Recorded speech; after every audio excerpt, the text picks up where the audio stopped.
attention. Good morning to all. प्यारे बच्चों, आज बर्नौलीज थ्योरम के एप्लीकेशंस बताए जाएंगे।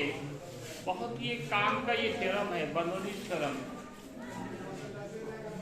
कौन सा थ्योरम? Bernoulli's theorem. इसके क्या क्या यूजेस हैं? बर्नौलीज थ्योरम में आपने पढ़ा था कि total energy of unit volume of fluid always remain constant fixed. ये कांस्टेंट कब होगा? जब एक बढ़े तो दूसरा घट जाए। यहाँ कंसेप्ट यही है कि अगर काइनेटिक एनर्जी बढ़ेगी तो प्रेशर एनर्जी घट जाएगी। इतना बड़ा पॉल्यूशन है, तो इसमें पानी को पिलाता हूँ। हम टॉर्टिसेली थ्योरम दिखाना चाह रहे हैं आपको। इतना हमारा नल से पानी दे। तो बर्नौलीज थ्योरम के जो एप्लीकेशंस हैं उनमें से पहला यूज हम आपको दिखाने जा रहे हैं, तीन छत का उजाला। जब आंधी तूफान आती है तो आपने सुना होगा, देखा होगा, बहुत लोगों का टीन वाला छत जो है उड़ जाता है। हाथ में खाते दिखता है आपको,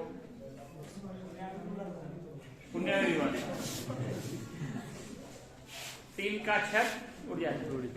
बहुत जबरदस्त भूकंप हो, ये हो, तूफान हो, बिल्डिंग उड़ जाता है, बिल्डिंग का छत भी। उड़ीसा में जो आया था तूफान, वहां पे बिल्डिंग सब भी दिख नहीं रहा था कुछ दिन के बाद, मतलब इस तूफान के बाद। कारण क्यों उड़ जाता है? पूरा नहीं बढ़ना है, आधा ही बढ़ के चलेगा काम। तो दोस्तों ये क्यों उड़ जाता है? ये बर्नौलीज थ्योरम पे इसका हम लोग एक्सप्लेनेशन दे सकते हैं। ये जो atmospheric pressure, it is very very very strong pressure. वायुमंडलीय दाब बहुत ही शक्तिशाली होता है, बहुत, थोड़ा बहुत नहीं होता है। अगर आप 8th क्लास फिजिक्स की किताब देखा होगा आपने, उसमें पहला चैप्टर दाब है, प्रेशर। उसमें एक एक्सपेरिमेंट दिखाया गया है कि दो हेमी जो अर्धगोला, दो क्या लिया है? अर्धगोला, दोनों को सटा दिया है और उसके अंदर की हवा निकाल दी गई और दोनों साइड आप गिनिएगा, घोड़े लगाए गए, 8 घोड़े। वो 8 घोड़े भी इसको अलग नहीं कर पा रहा है, दोनों को अलग नहीं कर पा रहा है। ये पूरा भर है क्या नजरुल?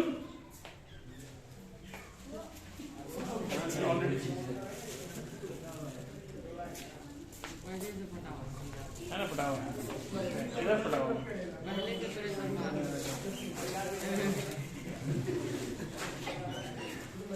तो पेन देखें, देखो ये जो होल है यहाँ पे, इससे पानी बाहर निकल रहा है। ये होल अगर आप नीचे कीजिए तो पानी देखिए ज्यादा दूर जाके गिर रहा है। दिख रहा है? ये क्या दिखा रहा है? जैसे जैसे ये डेप्थ बढ़ता जाएगा, इसका स्पीड बढ़ रहा है। इसका नाम है टॉर्टिसेली थ्योरम। चलिए इसको ले जाइए,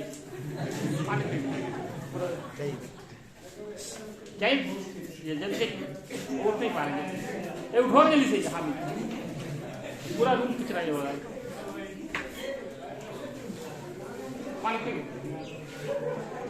ये एक्सपेरिमेंट क्या दिखाया गया? टॉर्टिसेली थ्योरम दिखाया गया एक्चुअली। यहाँ पे ये देख रहे हैं आप, टॉर्टिसेली थ्योरम। अगर ये छेद देखिए, अभी ये ऊपर में था तो पानी का स्पीड कम था और नीचे क्या है, तो ये ज्यादा हो गया, तेजी से पानी बाहर निकलने लगा। टॉर्टिसेली थ्योरम जो है वो बर्नौलीज थ्योरम पे ही बेस्ड है। कोई ऑब्जेक्ट हो, उसको अगर आप कम ऊंचाई से गिराओ तो अर्थ से जो टकराएगा वो कम वेग से, अधिक ऊंचाई से गिराओ तो अधिक वेग से। होता है नहीं? ऊंचाई से गिराते हैं उसकी वेलोसिटी आप सरफेस पे उतना ज्यादा होती है, तो हाइट बढ़ने से वेलोसिटी बढ़ रही है, या हाइट की जगह डेप्थ है, जितना कुछ छिद्र है, होल है, नीचे करेंगे उतना तेजी से पानी बाहर निकलेगा, इतनी तेजी से पानी क्या निकलेगा बाहर। मतलब जो ऑब्जेक्ट इसको छोड़े फ्रीली फॉल कर रहा है, फ्रीली फॉल कर रहा है, इसकी वेलोसिटी और किसी होल से निकलने वाले फ्लूइड की वेलोसिटी दोनों बराबर होती है। यही कारण था टॉरिक रिलेशन का। और किसी फ्रीली फॉल ऑब्जेक्ट की वेलोसिटी का फॉर्मूला होता है v बराबर √2gh।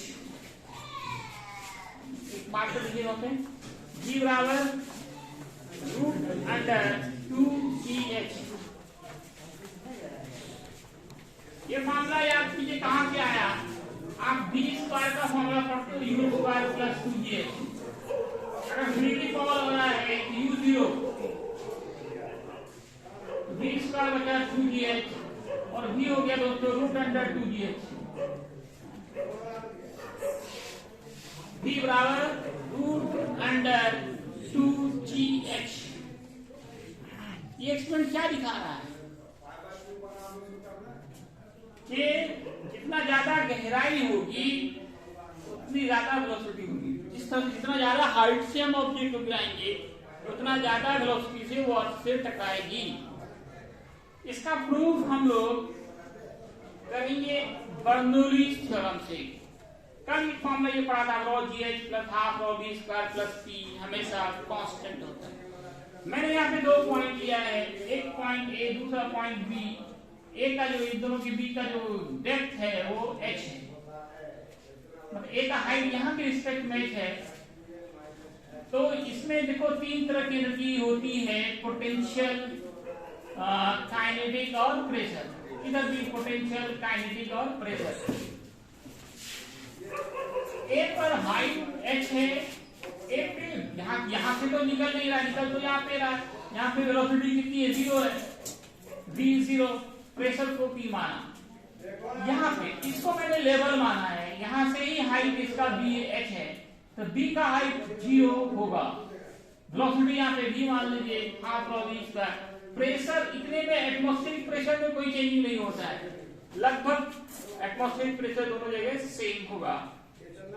तो p कैंसिल, ये हो गया 0, इधर आ गया ρgh, इधर हाफ ρv स्क्वायर, फिर दोनों कैंसिल, v स्क्वायर क्या होगा 2gh, 2 इधर चला जाएगा, क्रॉस मल्टीप्लिकेशन कीजिए, फिर v लिखेंगे तो √2gh। इस तरह से टॉरिक थ्योरम बर्नौलीज थ्योरम से सिद्ध हो गया। ये आंधी में, तूफान में टिन्स का शेड क्यों उड़ जाता है?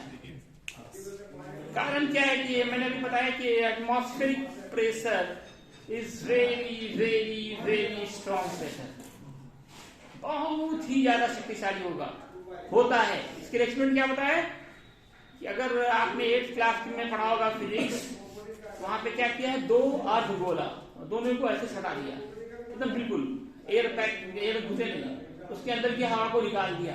अब वहां पे क्या प्रोड्यूस हो गया, वैक्यूम, निर्वात, अंदर में कुछ नहीं है, हवा नहीं है। अब बाहर का हवा क्या कर रहा है, इसको दबा रहा है। अब दोनों को अलग करना चाहो आप, तो उसमें लिखा है कि 8 घोड़ा लगा दिया गया है। घोड़े के अंदर बहुत ज्यादा शक्ति होती है। पहले तो इंजन कहाँ था, पहले घोड़ा ही था, काम घोड़े से होता था। तो 8 घोड़े मिलके भी अलग नहीं कर पा रहा है। इससे ये पता चल रहा है कि atmospheric pressure is very very strong pressure. इसके द्वारा लगाया गया बल बहुत ही ज्यादा शक्तिशाली होता है। अब ये छत है, इसके ऊपर जितना एटमॉस्फेरिक प्रेशर ऊपर से लग रहा है नीचे की तरफ, उतना ही नीचे से ऊपर की तरफ, दोनों एक दूसरे को बैलेंस किए हुए। अब आंधी तूफान आ गया तो आप क्या करते हो, खिड़की सब बंद कर देते हो, तो छत पर की हवा की वेलोसिटी बहुत ज्यादा हो जाती है। अब वेलोसिटी बढ़ने से काइनेटिक एनर्जी बढ़ जाएगी, half mv square half ρv square, बहुत ज्यादा तेजी से बढ़ती है। वेलोसिटी बढ़ने से वेलोसिटी 10 टाइम्स होगा तो वो 100 टाइम्स होगा, 10 का स्क्वायर 100 होता है। जब वेलोसिटी बढ़ेगी काइनेटिक एनर्जी बढ़ जाएगी और प्रेशर घट जाएगा। तो मान लो नीचे से ऊपर से दोनों सामान्य कंडीशन, अभी आंधी तूफान नहीं आया है, 1-1000 का लग रहा है, नीचे से भी 1000, ऊपर से भी 1000 न्यूटन पर मीटर स्क्वायर का प्रेशर लग रहा है। अब आया तूफान, कमरा तो बंद है, कमरे का तो वायु में कुछ परिवर्तन नहीं हो रहा है इस वेलोसिटी में, लेकिन छत के ऊपर वाली वेलोसिटी क्या हो रही है, बढ़ रही है। तो प्रेशर वहां क्या घट जाएगा। अगर नीचे का 1000 है तो वहां पे हो सकता है 0 हो जाए, या फिर मान लो 100 ही हो गया, तो ऊपर 100 नीचे 9000 है, 900 का डिफरेंस है। वो क्या करेगा, छत को उठा के फेंक देगा, टीन को उठा के फेंक देगा, और फिर हवा उसको क्या करेगी, बाहर ले जाएगी। जब टीन शेड उड़ता है तो सीधे ऊपर जाता है और फिर हवा उसको दूर जाके गिराता है। सब सुबह आंधी तूफान के सुबह में अपना अपना टीन खोजता है, कहां गया मेरा टीन, काफी दूर जाके गिरता है। आंधी तूफान में बाहर नहीं निकलना चाहिए, कभी ऐसा हो तो टीन उड़ करके किसी को लग गया, चोट लगे, गले काट देता है, बहुत ऐसी घटना हो चुकी है। तो टीन शेड का उड़ना भी जिसपे आधारित है बर्नौलीज थ्योरम। इसका एक्सप्लेनेशन मिला आपको कि वेलोसिटी बढ़ी, प्रेशर घटा, ऊपर का प्रेशर घट गया और नीचे का एक्सेस प्रेशर टीन को उठा दिया और आंधी तूफान उसको उड़ा के ले गया। अब देखिए, आपने स्प्रे पंप देखा होगा, फुचकारी देखा ना, फुचकारी। अब होली में अभी आ रहा, होली जवान लोग क्या करता है, फुचकारी चलाता है, तो वो आप बना सकते हैं आप खुद से। देखिए फिजिक्स को भी बनाना सिखा रहा है आपको। देखिए बनाया गया, इसमें क्या देखे होंगे आप, पाइप होता है, यहाँ से पिस्टन लगा होता है, इसको आप पीछे की तरफ धक्का देते हैं, यहाँ एक छोटा सा होल होता है और यहाँ एक बॉक्स बना होता है, इसी के अंदर रंग भरा होता है। रंग यही भर देते हैं और यहाँ से आप इसको प्रेस करते हो तो तेजी से इधर से बाहर निकलता है, रंग बाहर निकलता है। क्योंकि रीजन क्या है, यहाँ पे जैसे ही हवा बाहर निकलेगा तेजी से तो प्रेशर घट जाएगा, वेलोसिटी बढ़ा, काइनेटिक एनर्जी बढ़ गई और प्रेशर घट गया। जब यहाँ पे प्रेशर घट गया तो ये पानी क्या होगा, कैपिलरी ट्यूब में ऊपर उठ जाएगा, कैपिलरी ट्यूब में ऊपर उठेगा और वो हवा के साथ साथ क्या होगा, बाहर निकल जाएगा, हवा के साथ साथ बाहर निकल जाएगा। इसको स्प्रे पंप भी कहते हैं। खेत में लोग जो है छिड़काव करते हैं कीटनाशक का, उसके लिए इसका यूज करते हैं, करते नहीं करते हैं, इसका नाम है स्प्रे पंप। इसमें बेस्ड हो गया बर्नौलीज थ्योरम पे। वैक्यूम पंप, कहीं वैक्यूम प्रोड्यूस करना है, पूरा हवा निकालनी हो, तब वो भी आप बना सकते हैं। ये आपका वैक्यूम पंप है, इसमें ट्यूब होता है, इधर चौड़ा होता है, इधर बहुत पतला होता है, नैरो एंड होता है, यहाँ पे बहुत पतला, बहुत ही। जब इधर से हम पानी वाली जाके हवा ही देंगे तो ये तेजी से पानी क्या होगा, बाहर निकलेगा और आसपास की हवा को भी बाहर लेके जाएगा। हवा की वेलोसिटी यहाँ बढ़ गई, वेलोसिटी बढ़ा, प्रेशर घटा, और जिधर प्रेशर घट जाता है हवा उधर ही दौड़ती है, सब इसका भी हवा निकल के इधर आएगा और धीरे धीरे इसका पूरा हवा निकल जाएगा। तो पूरा हवा निकल गया तो हम क्या कहेंगे, वैक्यूम प्रोड्यूस हो गया, इसलिए इसका नाम है वैक्यूम पंप, वैक्यूम पंप। और टॉर्सोइड तो आपको दिखाया ही है कि ये भी बर्नौलीज थ्योरम पे बेस्ड है। एरोप्लेन कैसे होता है, एरोप्लेन का जो विंग्स होते हैं ना, विंग्स, पंखे, ब्लेड्स होते हैं, बड़े बड़े ब्लेड्स होते हैं, देखे होंगे आप, उसके एक थोड़ा कर्व बनाया जाता है, क्या बनाया जाता है, कर्व। जब वो दौड़े तो ऊपर वाली हवा ज्यादा तेजी से चलती है, तेजी से हवा की वेलोसिटी कर्व होने के कारण ऊपर वाला जो हवा है वो तेजी से चलती है, तो जिसके कारण ऊपर का प्रेशर घट जाता है और नीचे का प्रेशर हवा जहाज क्या करता है, ऊपर उठाता है। इसलिए वो रनवे में पहले क्या करती है, दौड़ती है, रनवे पे पहले बहुत दूर तक दौड़ती है, फिर वो धीरे धीरे जमीन को छोड़ती है, लिफ्ट होती है। वो भी किससे बेस्ड हुआ, बर्नौलीज थ्योरम। हवाई जहाज का उड़ना भी बर्नौलीज वहां पे रखा हो दिया। एक एग्जाम्पल, एक यूज वो लिख सकते हैं, हवाई जहाज का उड़ना, हवाई जहाज, ये भी किससे बेस्ड है, बर्नौलीज थ्योरम के बेस्ड।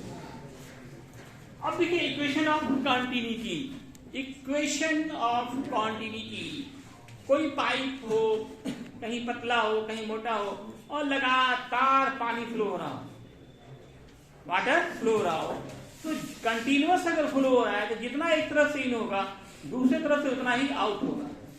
इनपुट वॉल्यूम बराबर होगा आउटपुट वॉल्यूम के, जितना पानी एक तरफ से अंदर जाएगा दूसरी तरफ से उतना ही वो बाहर निकलेगा। इनपुट वॉल्यूम बराबर आउटपुट वॉल्यूम के, ये कल हम लोगों ने देखा भी था बर्नौलीज थ्योरम के प्रूफ में। और input volume A1 V1T, output A2 V2T, T cancel, A1 V1 बराबर A2 V2। इसी इक्वेशन का नाम है equation of continuity, equation of continuity इसको कहते हैं।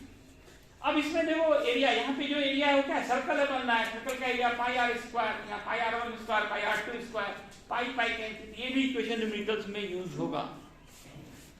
अब rate of discharge, rate of flow या रेट ऑफ डिस्चार्ज, किसी ट्यूब से कितना पानी फ्लो हो रहा है पर सेकेंड, कितना वॉल्यूम पानी का या तो इन हो रहा है या आउट हो रहा है, उसी को हम लोग कहते हैं rate of flow, rate of discharge.